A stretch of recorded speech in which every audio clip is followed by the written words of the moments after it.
Good morning, dear students. My name is Prathamesh Agrawal और I hope you all are doing well.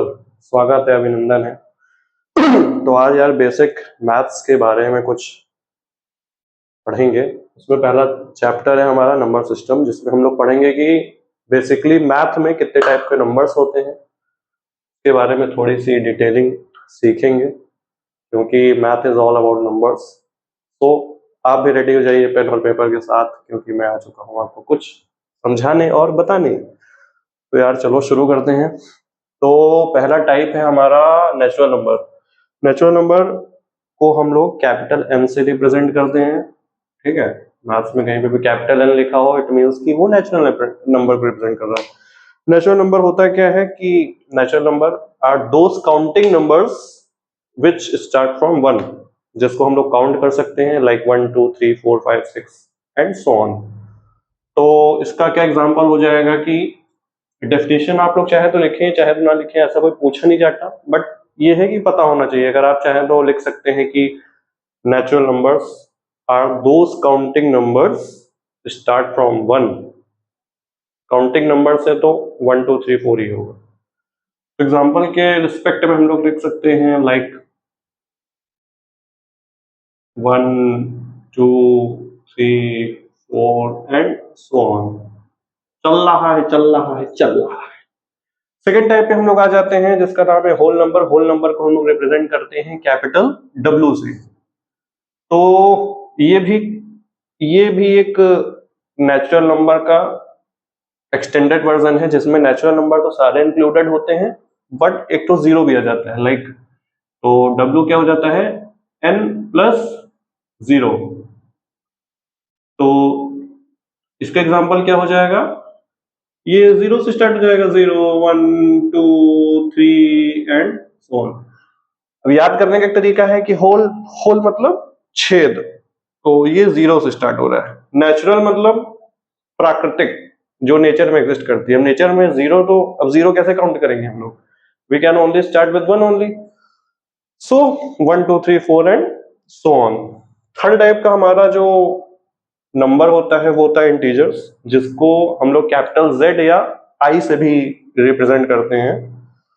ये होता है basically, it can be positive, it can be negative, और it's a zero. Zero is neither positive nor negative. Zero positive भी नहीं होता है और नेगेटिव भी नहीं होता है।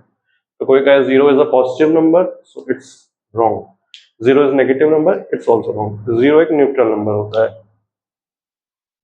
तो इंटीजर क्या हो जाएंगे, लाइक -3 हो जाएगा, -2 हो जाएगा, -1 हो जाएगा, 0 हो जाएगा, 1 हो जाएगा, 2 हो जाएगा, 3 हो जाएगा एंड सो ऑन। इसमें एक देखने वाली चीज ये है कि जो नेचुरल नंबर है वो होल नंबर में आ रहा है, क्योंकि ये देखिए ना 1 से स्टार्ट हो रहा है, तो होल नंबर है, +0 आ रहा है। और जो होल नंबर है पूरा, ये इंटीजर्स में आ रहा है। इसमें एक्स्ट्रा चीजें और भी हैं जो कि नेगेटिव नंबर्स है, वो अलग बात है। फोर्थ टाइप का हम लोग नंबर जानेंगे कि रियल नंबर्स क्या होता है। रियल नंबर्स मतलब जितने भी दुनिया जहां में जितने भी आपको नंबर दिखते हैं, वो सारे रियल नंबर्स होते हैं। इसकी डेफिनेशन हम लोग क्या लिख सकते हैं कि numbers, those numbers which can be represented on real number line, which can be plotted on real number line, are real numbers. तो रियल नंबर्स को हम लोग कैपिटल R से डिनोट करते हैं। कैपिटल R कहीं में भी लिखा है, इट मींस कि वो रियल नंबर को रिप्रेजेंट कर रहा है।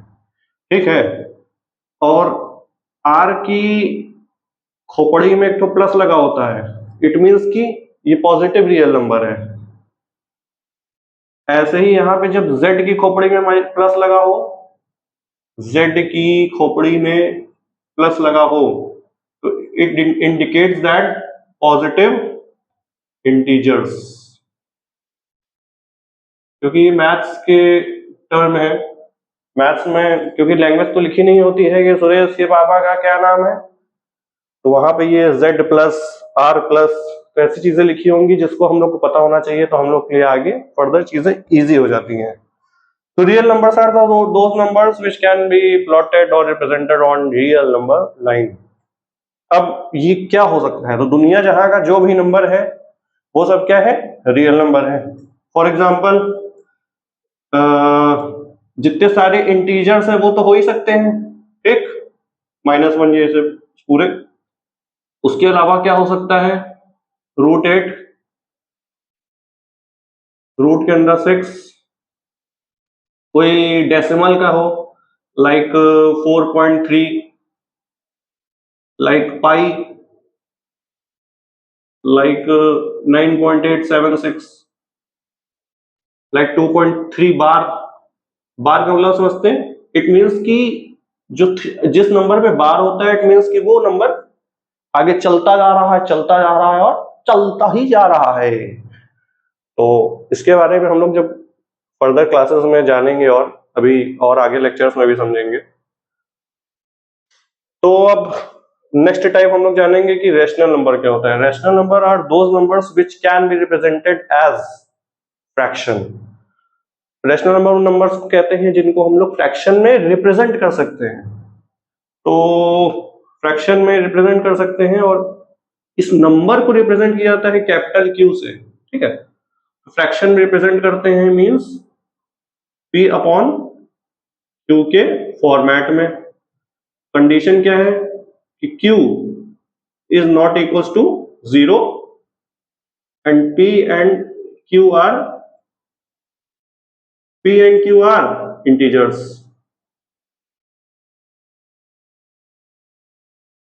ये तो मैथ का एक यूनिवर्सल लॉ है कि डिनोमिनेटर में 0 नहीं होना चाहिए, न्यूमरेटर अपॉन डिनोमिनेटर कुछ है तो डिनोमिनेटर नीचे 0 नहीं होना चाहिए और p और q दोनों इंटीजर्स होना चाहिए। इसका एक एग्जांपल हम लोग देख सकते हैं लाइक 4, क्योंकि हम लोग 4 को हम लोग कैसे लिख सकते हैं 4/1 में, क्योंकि तो उसके कुछ किसी भी नंबर के नीचे कुछ नहीं है, इट मीन्स कि 1 है, ठीक। कोई भी फ्रैक्शन हो सकता है 4/3 या फिर 3/4 या 6/7 तो एंड सो ऑन। तो ये हो गए हमारे रैशनल नंबर्स। इररेशनल नंबर्स क्या हुए, वो रैशनल का उल्टा हुआ कि numbers which we can not represent as a fraction is irrational number. तो यार जो रैशनल नहीं है या फिर जो फ्रैक्शन को रिप्रेजेंट नहीं कर सकता वो होता है इररेशनल नंबर्स। अब इररेशनल नंबर्स के एग्जांपल क्या हो जाएंगे, लाइक √2, √3, √5, √7 या फिर पाई। तो ये वाली चीज ध्यान रखिएगा कि पाई जो होता है वो तो इररेशनल होता है, ठीक है। और जो 22/7 हम लोग लिखते हैं, यहीं पे ऐड कर लेते हैं 22/7, ये होता है रैशनल। ऐसा क्यों, क्योंकि जो पाई होता है उसकी एग्जैक्ट वैल्यू होती है 3.14, आगे वो बढ़ता ही रहता है, चलता जाता है, वो टर्मिनेट कहीं नहीं होता, कहीं रुकता नहीं है और ना ही रिपीट होता है। तो इररेशनल नंबर्स की ये एक कैरेक्टरिस्टिक होती है कि वो नॉन टर्मिनेटिंग और नॉन रिपीटिंग होता है। इट मींस कि उसके डिजिट रिपीट भी नहीं होंगे और वो खत्म भी नहीं होगा, ठीक है। तो पाई की वैल्यू ऐसे ही है कि चलती जा रही है टिल पूरा अनंत तक चलती जाती है। तो इसको ध्यान रखिएगा कि पाई इररेशनल है, बट 22/7 जिसको हम लोग अपनी सहूलियत के लिए मैथ में 22/7 अप्रोक्स वैल्यू लेके चलते हैं, जो कि एक रैशनल नंबर है। बाकी तो कोई भी होगा वो सो ऑन हो जाएगा। अब रूट वाली बात रही कि रूट के अंदर अगर परफेक्ट स्क्वायर नंबर नहीं है इट मींस कि वो इररेशनल नंबर है। जैसे √1 की वैल्यू तो 1 होती है क्योंकि वो 1 का परफेक्ट स्क्वायर है। √2 परफेक्ट स्क्वायर नहीं, √3 परफेक्ट स्क्वायर नहीं, √5 परफेक्ट स्क्वायर नहीं, and so on. √4 perfect square है जो कि 2 का स्क्वायर है। तो ये हो गया रैशनल की बात। तो हम लोग बात करेंगे पॉजिटिव और नॉन नेगेटिव नंबर्स के बारे में। पॉजिटिव नंबर्स जो होते हैं वो होते हैं लाइक +1, +2, +3, +2.8 प्लस, मतलब प्लस अगर लगा है या नहीं भी लगा है वो बाय डिफॉल्ट होता है कि वो पॉजिटिव नंबर है, 6.8, 7.3 कुछ भी हो। नॉन नेगेटिव क्या होता है कि पॉजिटिव नंबर तो सारे इंक्लूडेड है, उसमें साथ साथ जीरो भी इंक्लूडेड है। ठीक है, तो वो एक नॉन नेगेटिव होता है कि हम लोग जब बड़े क्लासेस में जाते हैं तो ये थोड़ा सा कंफ्यूजन आ जाती है ऑब्जेक्टिव क्वेश्चंस में, कि कहीं क्वेश्चन में दिया रहता है कि ये पॉजिटिव नंबर बताइए या इसका कुछ नॉन नेगेटिव नंबर बताइए आंसर में, तो इसमें बच्चे कंफ्यूज हो जाते हैं। तो नॉन नेगेटिव में हम लोग को जीरो भी लेना है, क्योंकि जीरो नेगेटिव नहीं है, जैसा कि ऊपर बताया कि जीरो नेगेटिव नहीं है, नहीं ये पॉजिटिव है। तो हम लोग जब बोले नॉन नेगेटिव, इट मींस कि नेगेटिव नहीं होना चाहिए, तो जीरो तो नेगेटिव नहीं है, तो इसलिए जीरो को इंक्लूड करेंगे। तो ये चीज को आप समझ गए होंगे कि जीरो और पॉजिटिव और नॉन नेगेटिव ये सब चीजें क्या है। ठीक है, तो नॉन नेगेटिव वाले जो सेक्शन है इसमें लिख दे रहे हैं कि जीरो प्लस पॉजिटिव नंबर्स। ठीक है, फिर उसके बाद हम लोग बात करते हैं इवन नंबर ऑड नंबर्स के बारे में। ये भी एक स्पेशल कैटेगरी होती है। Even numbers are those numbers which can be divided by two, बहुत इजी है। ऑड नंबर्स वो नंबर्स होते हैं जो कि टू से डिविजिबल ना हो। कंप्लीटली डिविजिबिलिटी की बात हो रही है, रिमाइंडर जीरो होना चाहिए।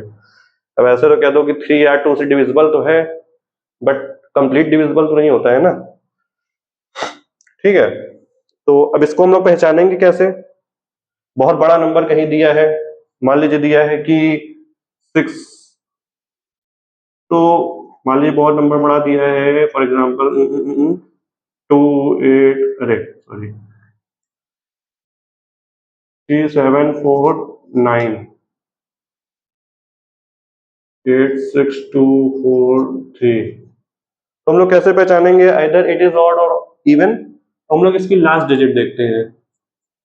लास्ट डिजिट अगर 2 से डिविजिबल है, इट मींस कि ये इवन नंबर है। लास्ट डिजिट अगर 2 से डिविजिबल नहीं है, इट मींस ये ऑड नंबर है। तो ये 3 है, ठीक। तो 3 क्या 2 से डिविजिबल है completely? Answer is no, so it is an odd number. तो ऐसे हम लोग बहुत बड़ा नंबर दिया हो तो हम लोग पहचान सकते हैं आइदर इट इज इवन और ऑड। कॉम्प्लेक्स नंबर्स भी एक स्पेशल टाइप का नंबर होता है। पहले बात कर लेते हैं इमेजिनरी नंबर्स की। इमेजिनरी नंबर्स वो नंबर्स होते हैं जो कि इमेजिन किए जाते हैं। हम लोग एक मान लेते हैं कि ऐसा भी कुछ नंबर होता है। इट मींस कि वो रियल नंबर लाइन में हम लोग उसको प्लॉट नहीं कर सकते, वो एग्जिस्ट नहीं करता है, तो वो होता है इमेजिनरी नंबर। इमेजिनरी नंबर की पहचान क्या होती है, यहाँ पे आप लोग लिख सकते हैं, क्योंकि आप लोग जब 11th-12th में होंगे तो आपको ये पता चलेगा कि इमेजिनरी नंबर कॉम्प्लेक्स नंबर्स क्या है। बट अभी जानकारी के लिए जान लीजिए कि इमेजिनरी नंबर्स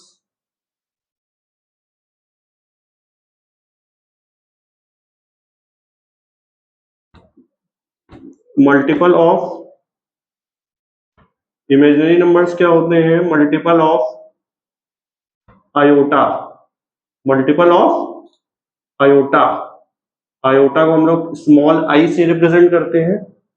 ठीक है, तो जैसे मान लीजिए कि कोई भी नंबर हो, जैसे मान लीजिए 4 लिखा है, ये तो एक नॉर्मल नंबर है, बट अगर 4 आयोटा लिखा है तो ये क्या हो गया? एक इमेजिनरी नंबर। अब लिखा है 2/3 आयोटा, इट मींस कि ये इमेजिनरी नंबर। तो कोई भी नंबर जिससे आई मल्टीप्लाई हो, आयोटा मल्टीप्लाई हो, तो वो हो जाता है इमेजिनरी नंबर। आयोटा के बारे में थोड़ा सा जान लेते हैं कि आयोटा की जो वैल्यू होती है वो होती है अंडर रूट में -1। आयोटा स्क्वायर की वैल्यू क्या हो जाएगी? अंडर रूट में -1 इंटू अंडर रूट में -1। तो क्या हो जाएगा? अंडर रूट हो जाएगा कैंसिल, माइनस माइनस हो जाएगा प्लस, तो हो जाएगा ये +1। तो इतना भी जान लीजिए कि अंडर रूट में -1 होती है आयोटा की वैल्यू। ठीक है, बाकी बातें बाद में होंगी। तो बात करते हैं कॉम्प्लेक्स नंबर्स की। तो कॉम्प्लेक्स नंबर कुछ नहीं, कॉम्प्लेक्स नंबर एक नंबर होता है जो कि a+ib फॉर्म में दिया हुआ होता है। ठीक है, तो ये जो होता है वो होता है रियल पार्ट, ये होता है जो इमेजिनरी पार्ट। अब यहाँ पे प्लस भी हो सकता है या माइनस हो सकता है, कुछ भी, मतलब रियल नंबर और इमेजिनरी नंबर का जो कॉम्बिनेशन है वो है अपना कॉम्प्लेक्स नंबर। और ए बी क्या है? ए और B belongs to any real number. ये क्या है? बिलोंग्स टू का साइन होता है, ऐसे ई टाइप में होता है, ऐसे घुमा हुआ कर्व, ऐसा e belongs to any real number. अगर बी एनी अब बी देयर 0 हो गया, बी अगर 0 हो जाएगा तो 0 इंटू आयोटा 0 हो जाएगा, और यहाँ पे सिर्फ क्या बचेगा ए, इट मीन्स की प्योर रियल नंबर। ठीक है, तो ऐसे हो जाता है। अब बात करते हैं फर्दर नेक्स्ट कैटेगरी की, जो कि है प्राइम नंबर और कंपोजिट नंबर। जैसे कि हम लोग इंग्लिश में जानते हैं कि अल्फाबेट्स होते हैं दो टाइप के, वॉवेल होते हैं या कॉन्सोनेंट होते हैं। ठीक, तो वॉवेल होते हैं ए ई आई ओ यू। तो वैसे ही प्राइम नंबर भी होता है कि नंबर भी दो टाइप में ऐसे कैटेगराइज्ड है, प्राइम नंबर और कंपोजिट नंबर। तो नंबर जो कि 1 से बड़े हों, और पहली शर्त है 1 से बड़े होना चाहिए, दूसरी शर्त है कि वो किसी और नंबर से डिविजिबल ना हो, तो या तो वो 1 से डिविजिबल हो या फिर वो खुद से डिविजिबल हो। तो ऐसे नंबर्स होते हैं प्राइम नंबर। फिर से जानेंगे, प्राइम नंबर वो 1 से बड़ा होना चाहिए, खुद से डिविजिबल हो या फिर 1 से डिविजिबल हो, वो होते हैं प्राइम नंबर। तो वो आपके प्राइम नंबर हो गए। ठीक है, समझ गए। तो एग्जाम्पल के लिए हम लोग प्राइम नंबर में क्या लिख सकते हैं कि 2। तो 2 क्या है, 2 क्या है, 2 में हमने सर्किल इसलिए लगाया ना कि ओनली 2 जो है पूरे मैथ में only even prime number, only even prime number. तो ऐसा क्यों है कि 2 एक ओनली इवन प्राइम नंबर है, क्योंकि जो 2 से बड़ा इवन नंबर होगा 4, 6, 8, तो वो यार खुद से डिविजिबल भी होगा, 1 से भी डिविजिबल होगा, और जब इवन है तो वो 2 से भी डिविजिबल होगा। तो इसलिए 2 ही सिर्फ एक ऐसा नंबर है जो कि इवन भी है और प्राइम भी है। तो और एग्जांपल की बात करें तो 3 है, 3 भी सिर्फ 1 से डिविजिबल है और 3 से ही, किसी और के टेबल में नहीं आता है। 4 नहीं होगा, 5 भी नहीं होगा, 5 होगा, सॉरी, यहाँ पे 5 हो जाएगा। और क्या हो सकता है, 7 हो सकता है, 8, 9 नहीं होगा, 10 नहीं होगा, 11 हो सकता है, 13 हो सकता है। तो ऐसे ऐसे ये चलती जाती है, इसका कोई ऐसा वो नहीं है कि, बस ये है कि हमको डिवाइड करके थोड़ा सा फैक्टराइज करके देखना पड़ता है, जो कि हम लोग नेक्स्ट लेक्चर्स में सीखेंगे कि कैसे फैक्टराइज करते हैं, कैसे देखते हैं कि whether it is a prime number और नॉट। तो बाकी जो प्राइम नहीं है वो कंपोजिट नंबर्स है। अब कंपोजिट नंबर्स क्या हो गए, ग्रेटर देन 1 होना चाहिए, इसकी भी डेफिनेशन वही है कि प्राइम और कंपोजिट नंबर ग्रेटर देन 1 होना चाहिए। ठीक है, तो 1 से बड़ा होना चाहिए, 2 होना चाहिए, तो 2 तो यार इधर चला गया, 3 भी इधर चला गया, तो इट मींस 4 होना चाहिए। 4 देखो 1 से भी डिविजिबल है, 4 से तो खुद भी डिविजिबल है, और 2 से भी डिविजिबल है। ठीक है, 6 हो गया, 8 हो गया, 10 हो गया, और 12 हो गया, ऐसे 20 हो गया, 25 हो गया, एंड सो ऑन। तो यार जैसे मान लो 25 है, तो 25 से भी डिविजिबल है, 1 से भी डिविजिबल है, और 5 से भी डिविजिबल है, तो ये कंपोजिट नंबर हो गए। तो ये तो है हमारे जितने भी टाइप के नंबर्स एग्जिस्ट करते हैं हमारी मैथ्स में, इसके बारे में थोड़ी जानकारी जो कि आप लोग को पता होना चाहिए कि कौन से कैसे नंबर हैं, मैथ्स में से सिंबलाइज किया रहता है ना। तो बस फिर मिलते हैं अगली फर्दर वीडियोस में। होप कि आपको कुछ ना कुछ सीखने को मिला होगा, और आप चाहें तो लिख सकते हैं, नोट कर सकते हैं, क्योंकि यार देखो सिर्फ देखना और सुनना ही नॉट और टास्क, देखते सुनते बहुत सी ऐसी वीडियोस पड़ी हैं, बहुत से ऐसे लोग हैं जो देखते सुनते, वो क्या है कि जब देखते हैं ना तो समझ में आता है कि हाँ यार समझ में तो आ रहा है, बट 2-3 दिन बाद इंसान भूल जाता है। तो जब इंसान लिखता है ना, तो इसलिए एक पेन और पेपर के साथ लिखते भी रहिएगा हर चीज को, प्रॉपर नोट्स बनाइएगा, और मिलेंगे अगली नेक्स्ट वीडियोस में। तब तक के लिए थैंक यू, खुश रहें, स्वस्थ रहें और मजेदार रहें।